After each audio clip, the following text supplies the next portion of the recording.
राजधानी रांची में हाल ही के दिनों में लगातार अपराध की घटनाओं में इजाफा हो रहा है।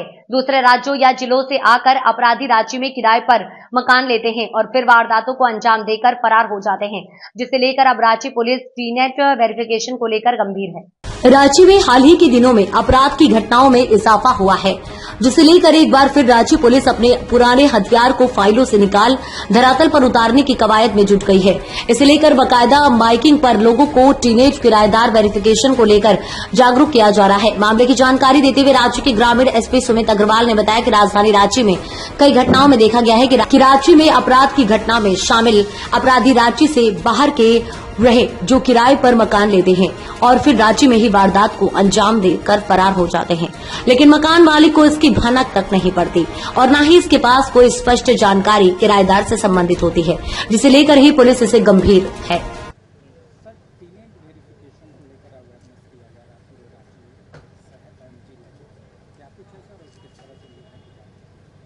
देखिए, टेनेंट वेरिफिकेशन एक इम्पॉर्टेंट एस्पेक्ट है, क्योंकि उससे हम लोग अपराध को कंट्रोल में करने का एक उपाय है। होता क्या है कि जो मालिक है वो किराए पे किसी को भी अपना घर दे देते हैं और उसका प्रॉपर वेरिफिकेशन नहीं करते हैं। तो कभी कभी ऐसा होता है कोई आपराधिक तत्व के आदमी भी किराए पे वो मकान ले लेते हैं और फिर वो शॉर्ट पीरियड के लिए वहाँ स्टे करते हैं, अपराध करते हैं और फिर चले जाते हैं। इसमें क्या है कि इस तरह के अपराधों को कंट्रोल करने के लिए अगर मकान मालिक आप टेनेंट वेरिफिकेशन कराते हैं तो पुलिस के पास उसका वेरिफिकेशन होता है, तो उसका क्रिमिनल एंटीसीडेंट चेक किया जाता है। तो क्रिमिनल एंटीसीडेंट चेक करने में अगर कोई आपराधिक तत्व पाया जाता है तो हम उसको नो ऑब्जेक्शन सर्टिफिकेट नहीं देंगे। तो ऐसे में क्या है, इस तरह के आपराधिक तत्वों को घर ढूंढना मुश्किल हो जाएगा। तो जो अपराधी बाहर से आ रहे हैं और सोचते हैं कि किसी पर्टिकुलर जिला में जाकर रह लें और वहाँ अपराध कर लें, तो उसमें उनको दिक्कत आएगी।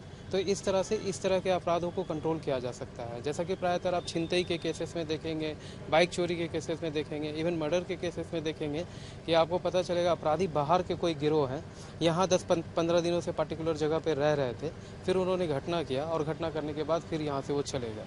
तो ये जो 10-15 दिन का स्टे है, बेसिकली वो क्राइम के मोटिव से स्टे किया जाता है। तो उस तरह की चीज़ों को हम लोग इससे रोकथाम कर सकते हैं।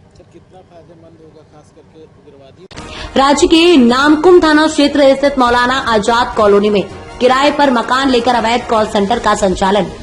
मामले में उड़ीसा पुलिस ने छापेमारी कर किराए के मकान से बरामद किया था 5 सिम बॉक्स। राज्य के पोदार गोपी इलाके में बिहार पुलिस के किराए के मकान में रहता था वाहन चोर गिरोह का मास्टरमाइंड। रांची में जेवर चमकाने, लूट डकैती जैसे अपराध में भी अपराधी रांची में किराए के मकान में रहकर देते थे वारदात को अंजाम। हत्या के कई कांड में शामिल शूटर भी किराए के मकान में रहकर रैकी कर देते थे कई वारदातों को अंजाम। मामले को लेकर राज्य के सिटी एसपी राजकुमार मेहता ने कहा कि किराएदार को बगैर पुलिस वेरिफिकेशन किराए मकान किराए पर देना गलत है। ऐसे में अगर मकान मालिक किसी को किराए घर पर देते हैं और वो व्यक्ति अपराधी निकलता है तो ऐसे मकान मालिक के खिलाफ भी कार्यवाही की जाएगी।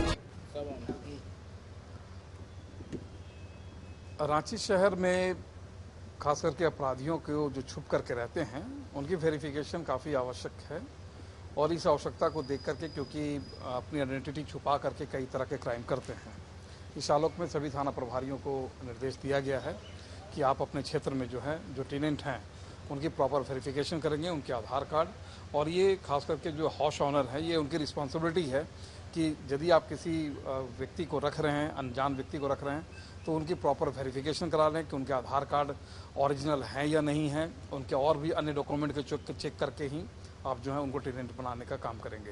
क्योंकि ये फाइनली रिस्पॉन्सिबिलिटी आप पर है। यदि वो किसी तरह का कोई अपराध वो करते हैं और यदि वो आपके घर से वो भाग जाते हैं या चले जाते हैं, तो ये आपकी रिस्पॉन्सिबिलिटी तय की जाएगी कि फिर आपको बताना पड़ेगा कि आखिर ये अपराधी कौन थे और कहाँ से आए थे। इसलिए किसी भी व्यक्ति को टेनेंट बनाने से पहले आप उनका प्रॉपर वेरिफिकेशन करके ही आप रखें। बता दें कि पुलिस के द्वारा इस दिशा में पूर्व में भी पहल की गई है, फॉर्म भी निकाले गए हैं, लेकिन कुछ समय में ही ये प्लान फाइलों में दब कर रह गया और इससे सबसे बड़ी वजह लोगों में जागरूकता की कमी, तो साथ ही मामले को लेकर थाने स्तर पर उदासीन रवैया रहा।